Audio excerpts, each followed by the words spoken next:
లేదండి మన కుటుంబాల్లో కూడా చిలిపి తన కొంత ఉంటుంది. అది అది దాటకుండానే రాశాను నేను. ఎందుకంటే కొన్ని నేను సాధారణంగా రాసే చాలా నేను ఎవరో అనగా విన్నాను. అది ఫర్ ఎగ్జాంపుల్ చాలా మంది అప్పుడు గమనించలేదు. అష్టాచమ్మ సినిమాలో పెంటల భరణి గారిని నాని అడుగుతాడు, నీకు ఇప్పుడు పెళ్ళి ఎందుకండి అంటే, నాకెందుకు అంటే నీకెందుకో నాకు ఎందుకే. యాక్చువల్లీ అది సరసమైన జోక్ అది. దాని తర్వాత ఇంకో స్టెప్ ముందుకు వెళ్ళి చాలా మంది అప్పుడు చూడలేదు, నీ వయసు ఎంతండి అని. నేను 1967 మోడల్ అయ్యా, ఈ మోడల్ సర్వీసింగ్ సెంటర్స్ కూడా లేవు. Actually that was an adult joke. But ఏంటంటే మామూలుగా జనరల్ గా మనం మాట్లాడుకునే ఒక హెల్తీ వాతావరణంలో కొంచెం అప్పుడప్పుడు మిరపకాయ తగిలినట్టుండే హాస్యం ఈ సినిమాలో అక్కడక్కడ ఉంటుంది. నాకు అలా రాయడం కూడా ఇష్టం. అసభ్యత అవ్వకూడదు. కాబట్టి అలా ఈ కథ కూడా అలాంటి ఒక కొంచెం ఏమన్నారు అప్పుడప్పుడు కొంచెం కారాన్ని స్పైస్ ని డిమాండ్ చేసే టైప్ ఆఫ్ సిచ్యువేషన్ అది. వాళ్ళిద్దరి మధ్యలో వచ్చే ఆ కోపం కూడా, ఆ సిచ్యువేషన్, ఆ సీన్ చాలా నా ఫేవరెట్ సీన్ యాక్చువల్లీ సినిమాలో. ఆ కిషోర్ అనడానికి చాలా బలమైన కారణాలు ఉంటాయి అలా మాట్లాడి. సో అందుకని అలాంటి అక్కడక్కడ అలాంటి తలుకు బెలుకులు ఉంటాయి ఈ సినిమాలో కొంచెం. కిషోర్ గారు,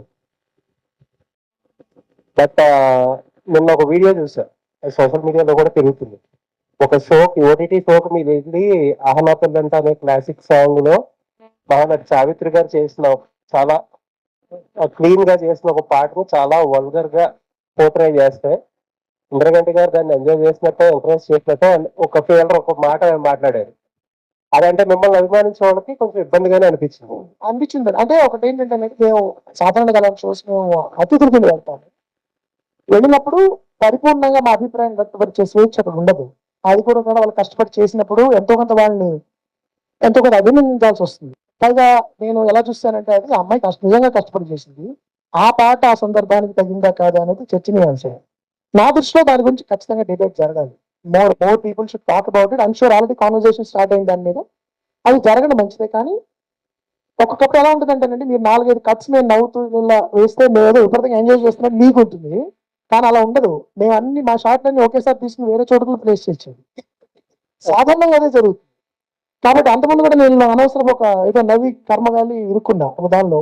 అందరూ అపాలజీ చెప్పే పరిస్థితి తీసుకొచ్చాను నేను. కానీ ఏంటంటే నేను చెప్పేది, అలాంటి సిచ్యువేషన్స్ లో ఒక్కొక్కప్పుడు మేము కూడా మాకు వ్యక్తిగతంగా కొన్ని అభిప్రాయాలు ఉన్నా కూడా సభామర్యాదను పాటించి వాళ్ళని అటెండ్ చేయకుండా చేయాల్సి వస్తుంది. దాని ఇబ్బందులు ఉంటాయి కాదు నేను. బట్ దాని మీద నేను కూడా చూశాను. దాని మీద వచ్చే వ్యూస్ నన్ను ప్రత్యేకంగా కొంతమంది పెట్టారు, మీరు మాట్లాడిన దానికంటే ఘాటుగా ఇంటి గారు ఏంటండి ఇది అని. కానీ నేను I want make it clear but మేము ఇంటెన్షనల్ గా చేయట్లేదు అది. బట్ దాని మీద డిస్కషన్ ఖచ్చితంగా జరగాలి. ఎందుకు ఇలాంటి పాటలకు ఇలా జరుగుతుంది అనేది క్రియేటివ్ ఫ్రీడమ్. మళ్ళీ it's also issue of creative freedom. మేము ఇంటర్ప్రిట్ చేస్తున్నాము. నాకు వ్యక్తిగతంగా బెల్లీ డాన్స్ అంటే చాలా ఇష్టం. It's a great art form. కానీ మేబీ ఆ పాట దానికి కరెక్ట్ కాదేమో. ఇవన్నీ మేము అక్కడ చర్చించలేము అతిథులకు వెళ్ళి. అందుకు అంటే మీ మీద క్లీన్ నేను చెప్పిన పాయింట్ ఒకటి అయితే, ఇంకో పాయింట్ ఏంటంటే ఎటువంటి సందర్భాలకైనా ఎటువంటి ప్రశ్నకైనా సరే మీ స్టైల్లో మీరు సమాధానం చెప్పగలరు. అలా దొరకకుండా ఏదైనా ఒక అప్రిసియేషన్ ఇంకోటో వాళ్ళకి అప్రిసియేషన్ అనిపించేదో చేసేసి తెచ్చుంటే నాకు తెలుసు చాలా డిఫరెంట్ అటెంప్ట్ అనేది చెప్పినట్టున్నానండి. అంటే పాప అమ్మాయి దట్ గర్ల్ యాక్చువల్లీ, అంటే నేను ఆ పాట కాకుండా వేరే చేస్తుంటే ఆవిడ అప్రిషియేట్ చెప్పాను కదా. That's some situation. మేము వెళ్ళి ఒక గంట సేపు వావ్ సూపర్ అనేది పడ్డాయి అనుకోండి, వేరే అర్థం రావచ్చు. But yeah I'm inviting. నేను అది పూర్తిగా ఎండార్స్ చేస్తున్నాను చెప్పను.